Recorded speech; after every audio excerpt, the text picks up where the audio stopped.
Hello and a very warm welcome to another edition of Passions. And today I'm delighted to be welcoming Liz Moss to the show. And Liz, very warm welcome to Passions. Tell us who you are and what you're passionate about. Well, good morning. Well, you've given my name, Liz Moss, and my passion at the moment is all about this thing called Showtown that we're opening in Blackpool, which is an incredible new museum and attraction which celebrates the successes, the brilliance of performance and dance and entertainment that has made Blackpool so brilliant over the years and so famous. So my passion at the moment is about being able to present Showtown, to be able to bring it alive and to be able to bring all these stories of Blackpool to people that are intrigued by, its growth in the past or just want to have a bit of fun. Yeah, that's my passion at the moment. Fantastic. So obviously lots of different areas to cover there. Particularly, I'm thinking project management. I'm thinking people motivation. I'm thinking dealing with stress. I'm sure it's all very easy going and everything's under control. And everything. Of course. So tell me then, how did the idea come about for Showtown? How have you got to this point? Well, yeah, I mean, I often say that it's kind of been 10 years in the making or, 150 to 180 years in the making, depending on which way you look at it. But the inspiration has been born out of what Blackpool is and what Blackpool's celebrated for. And, aside from, Blackpool Tower and Blackpool Circus and the Pleasure Beach and Winter Gardens and the amazing dance halls, what sits behind that is a collection of the growth of tourism, the growth of resort towns, and there is the growth of various artists that were performing, even during the wartime in Blackpool, performing to the masses that would go to Blackpool, initially starting with Waits Weeks, but then moving through the decades and decades through to the commercialisation of what became tourism. And these stars then were seen on our TVs on a Saturday night and perhaps the forerunners for what we still watch now. I mean, who doesn't watch Strictly and who doesn't get excited when Strictly comes to Blackpool? It's the highlight of the season in many respects. So the formulation of what we're doing at Showtown was various people around the town, including some from Blackpool Council, so council members as well, including those within our heritage services, including celebrities, saying, well, why isn't there somewhere at Blackpool celebrating this? And Blackpool has immense collections of ephemera, of photographs, of live objects, which are stored away and not often seen. And so it was the perfect opportunity to actually go back and research these, bring them forward and make a selection as to what we would present. So it's founded by brilliant people 10, 15 years ago who had the idea, but what it's really founded on are the millions and millions of visitors that have taken the time to come back to Blackpool repeatedly and to engage in what is Showtown, the greatest Showtown in the country. Yeah, I think it's absolutely fantastic because I'm a little bit biased because I'm in Manchester. I've been to Blackpool. I've been to Blackpool many, many, many times with many, many memories. Do you think that nostalgia is key to this? I mean, I don't want to put words in your mouth, but is nostalgia key to this? People like me that look back at childhood experiences of being in Blackpool and seeing some of these entertainer greats. Well, I'm going to say unquestionably, but it's not just about the past. But let me kind of recap on that. Of course, it's about nostalgia because we all have, grown up, and particularly in the north, we're all working class people. We look forward to the high days and the holidays. And Blackpool has been so much and continues to be so much part of the life of Northerners and a lot of Scots as well, repeatedly coming down. So you've got multi-generational families coming to Blackpool and still celebrating that. And they may still go abroad. These days they get to go abroad as well. But Blackpool is a key part of the calendar, whether that be coming for the illuminations or say coming for the Strictly weekend or coming for, Blackpool over the Christmas period as well. It's not just about the summertime. But yeah, the museum is about nostalgia because we, of course, take a look back. That's the nature of museums. And we take a look back in a range of fascinating ways, which are really very current.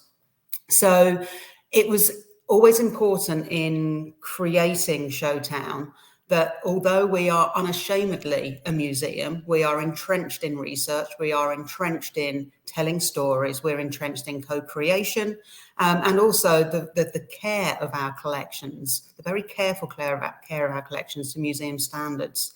But it's really important that it engages with audiences or visitors or communities or whatever you want to cluster people as. It engages in a way that is enticing and relevant for 2024 and beyond. So the way in which that has been created is through a series of galleries that pick up different thematics. And as you walk through those galleries, it's very much based on kind of behind the scenes. So if I give you perhaps a couple of examples, we've got behind the scenes at the circus. So we've got, I would say, the best circus in the country. Underneath Blackpool Tower, the Tower Circus is amazing, designed in Victorian times, and it still thrills.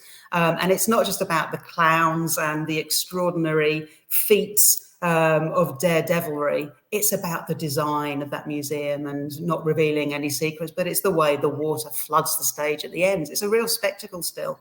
So we can't recreate. Why would we recreate that in the museum? So what we do is we go backstage and we look at what it took to be a ringmaster, who the different ringmasters were, the different clowns and how that's influenced and taken influences from other international arenas. And we take a look at daredevilry and we put people in the picture and they learn through looking at original objects. They will get engaged through audio-visual activity. And some of that might be,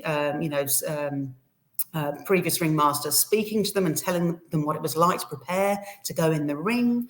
But it also has low-level interactives as well, so very much hands-on. So you can stand in our mini circus ring and you can be brave and have knives thrown at you. Obviously not real knives, but you're blindfolded and you feel the thud of the knives being thrown. You can take the tightrope walk across the top of Tower Circus in a virtual manner. And there's all kinds of ways in which we bring that to life. And similarly, we have a section called It's Better with the Lights On, which looks at Blackpool illuminations. And so within there, you've got the illuminations right outside the door of Showtown. But what we do is we go back and we have the original switch on display, which still gets used every year. If you come when it's switched on night, you'll not see it. It will be on stage ready by the comedy carpet and by the tower. But you've got the original kind of engineering that shows how the illuminations first came to life. Yeah, back in Victorian times. And then you've also got original designs of the illuminations, but you yourself can design your own illumination, or you can sit on a tram ride and there's a narration around what happens, how these illuminations are designed. And in fact, your design can then get beamed onto a large screen. So we do everything in a really imaginative storytelling way, but we're putting people in the picture and behind the scenes, which I think will appeal to, again, that multi-generational aspect. It is about perhaps those that have been around a little longer, reminiscing about the stars of their past, but then the next generation saying, "Oh yeah, we used to see Les Dawson on telly on a Saturday night, or Little and Large, and Paul Daniels." But they were part of our childhood, and the younger ones might be thinking, "What on earth are you talking about?" But I want to go away and play on these digital interactives. That's great, thank you.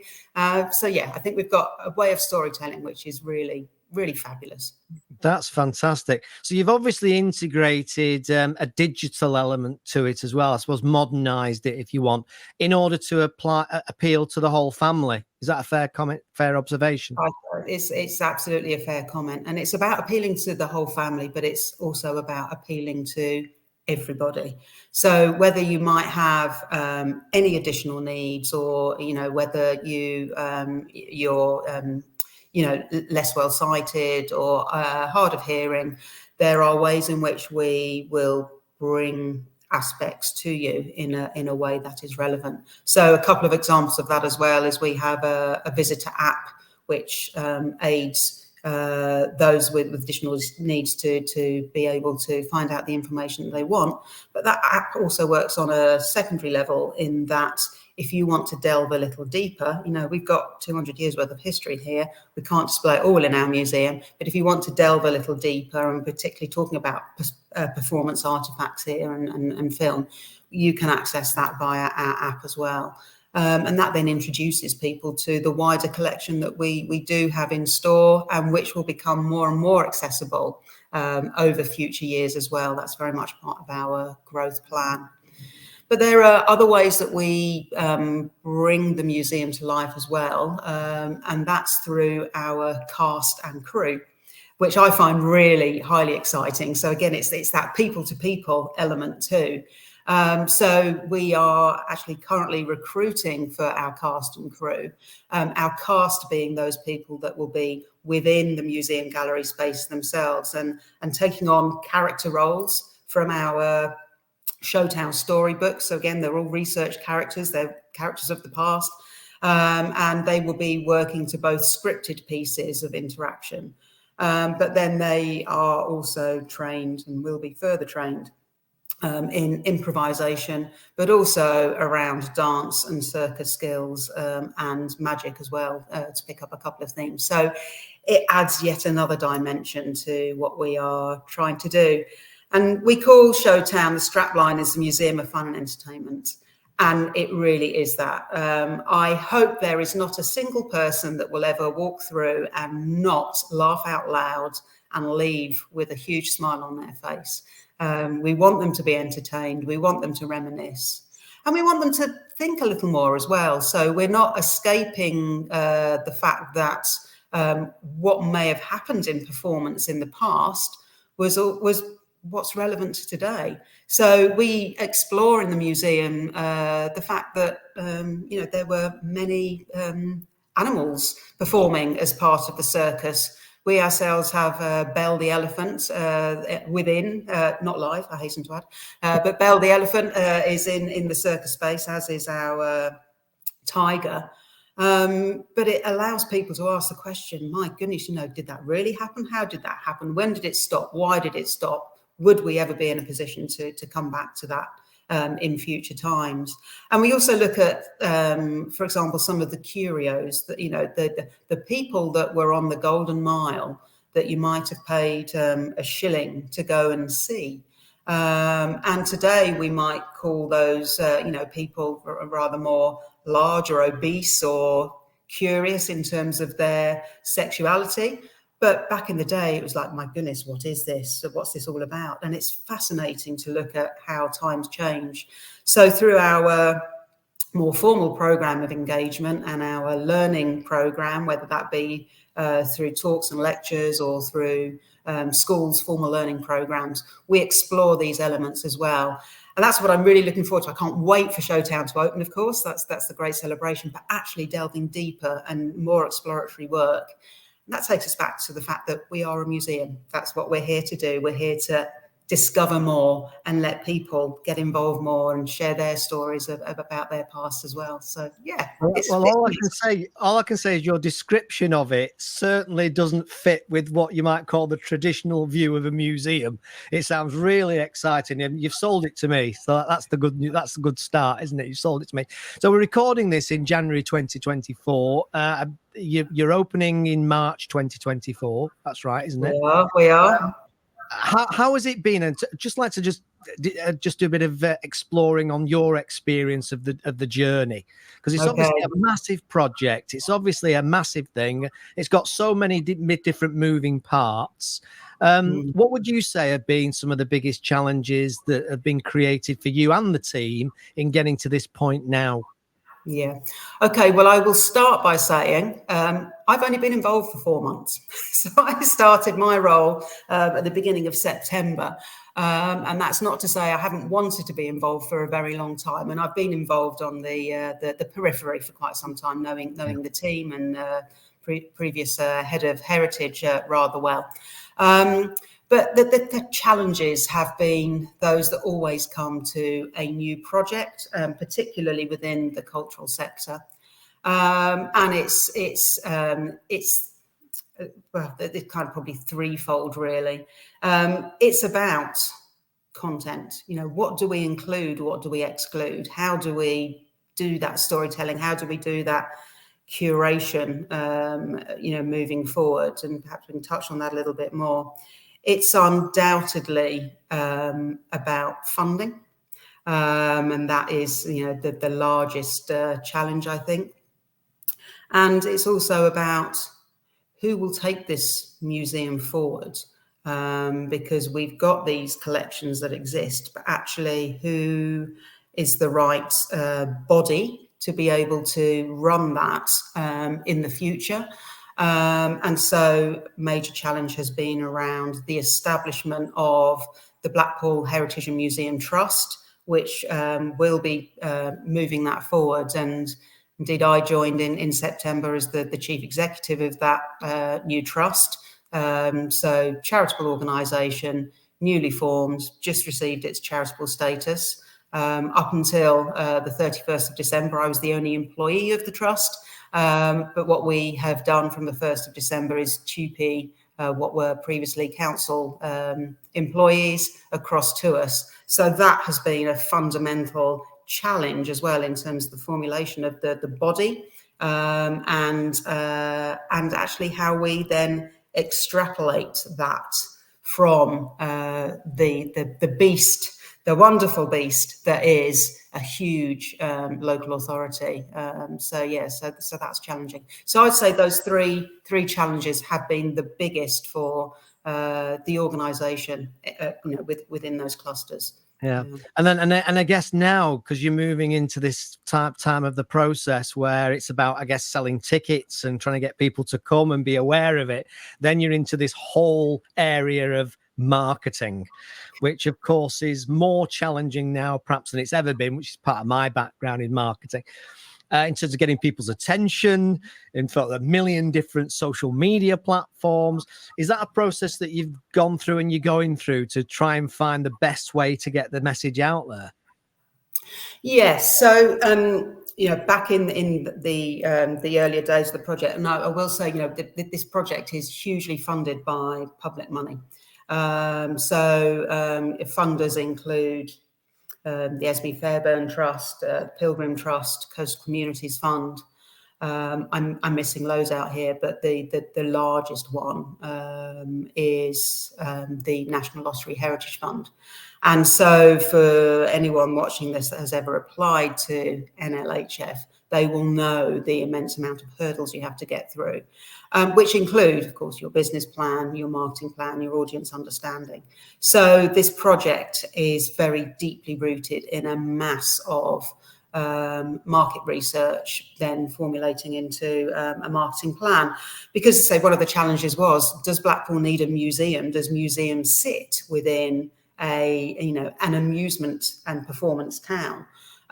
So one of the challenges was, well, how do we balance that in marketing terms? So yeah, a vast amount of research has been done, and there was a very deliberate decision made in terms of when we would start to trickle feed and indeed go live. So anyone that's been watching this project from the sidelines for a while will realise that actually we were initially hoping to open, I think, around about 2020. But we all know what happened during that period, and there were other reasons as well that the project was delayed, not least a change of location for the museum. So there's been right up until August, September of last year, a reluctance to ever go live with an opening date. You know, even building up through to the autumn of last year, there was, I think, still some people asking the question, are we actually going to do it? Are we actually going to get there? Well, yes, we are. So our strategy for marketing has very much been about a drip feed and storytelling and PR until this point in time. And now we go live with the main collateral marketing and the major PR element and preparing for launch and that first season. So if people are out there saying, well, I've not seen much of it yet, you're absolutely right. You've not seen much of it yet. And that's very deliberate. And we go live now. So, yeah, really looking forward to the next few weeks and see how that lands. And a lot of the collateral material and certainly the brand design, again, was done many years ago. And I think it still stands up very well in terms of its kind of graphic design and the way in which it's incorporating historic but contemporary photography. And something we've really found as we've been using those materials for recruitment is the traction that we've got, particularly on social media, by using some of the figures of the past. We've used Norman Barrett, the ringmaster, to be recruiting our first Showtown manager. And that's just landed really well. And it's lovely to see that reaction. So I hope that moves on very well. So, yeah, at the moment, we are just kind of finalising all of the visual collateral as well as radio. We've done a fair bit of social media activity now, and that will really flourish as well. We've been seizing on the opportunities of Strictly being in town and tickets going live and playing on, the importance of Christmas to visitors to Blackpool and just making those personal connections. Really, yeah, it's good. And then I suppose the holy grail, if that's the right term, is when people start coming, the word of mouth takes over. That's what we must be hoping, because if word of mouth takes over, it's a very, very cost-effective way of developing it. And as you said, it sounds so interesting and exciting. It's hard to believe that people wouldn't be telling lots of other people. Well, we hope so. And I'm not actually sure what the phrase is, the equivalent phrase of word of mouth these days for social media as well. And one of the things within the gallery spaces, and I've only kind of described a couple of them so far, but it's very bright, it's very brash. The number of photo opportunities within the gallery spaces are immense. So we hope it's going to be, an Instagram and Facebook, the place of glory, really, and that everybody will have their favourite shots with their artists and props on and meeting Belle the elephant and walking with the donkey and all that kind of thing to make you come alive. And again, that's where some of the AV interactives come in. We've got a dance station where, much like the old Aunt Sally's, where you stand behind a screen, you and your family members or friends can stand behind and it looks like you're dancing, whether it be to Northern Soul or Ballroom or, walking the Blackpool Way. We've got items like that, and we've got a vast 15-metre interactive in our seaside area where you will go in and have your photograph taken at the beginning, and then you will appear somewhere on the beach and promenade in Blackpool in a slightly Where's Wally style, and you can spot yourself. So, yeah, the opportunities for word of mouth and that social media element it's been well thought through, we think. Yeah. Well, this is called the Passions Project, and there's no doubt whatsoever that you're very passionate about this. It comes across very, very clearly. So how do people find out more then, Liz? How do they find out? How do they get tickets? How do they find out more about it? Is there a website, etc.? Yeah. So the key words are Showtown Blackpool. So whether you type that into for a Google search for our website, showtownblackpool.co.uk, and you will find us. Our website is changing at the moment. We've gone from what has been a project website, a historically based website, into something that is now more consumer facing, but it's still got the historical content behind it. But again, on socials, it's all Showtown Blackpool. Or find me on LinkedIn. So, Liz Moss at LinkedIn, and I'd be happy to share our stories. We're posting quite regularly now, and that's the best way. So if you land on our website, you can find tickets there. Please do book ahead. We're working a ticketing system, or advanced ticketing system, as so many attractions do these days. It's a time ticket, so it means that we can control very nicely the number of people that are within the spaces. Because as we keep saying, there's so much going on in there. What we don't want to do is, absolutely cram it with people and then you don't get the best experience. So time tickets, we anticipate people with us for a couple of hours, I think. A comfortable couple of hours. And if you want to do a little bit more, you'll be staying quite a bit longer. And our tickets work that you buy a ticket and actually it gives you an annual pass for the year as well. So you can come back as many times as you want. So we think that will work very nicely. Very nicely. Well, all I can say, the way you've described it, the way you've explained it, I, for one, certainly can't wait for it. I'm only a 50-mile drive up the motorway, 50 minutes on a good drive. And I'll certainly be one of those experiencing it. I'm really looking forward to it, actually. So, Liz, thanks very much for joining me today. And thanks for sharing your passion about Showtown, and all the very, very best with it. I hope it goes well. I'm sure it will. That's great, Phil. Thank you very much indeed. Thank you.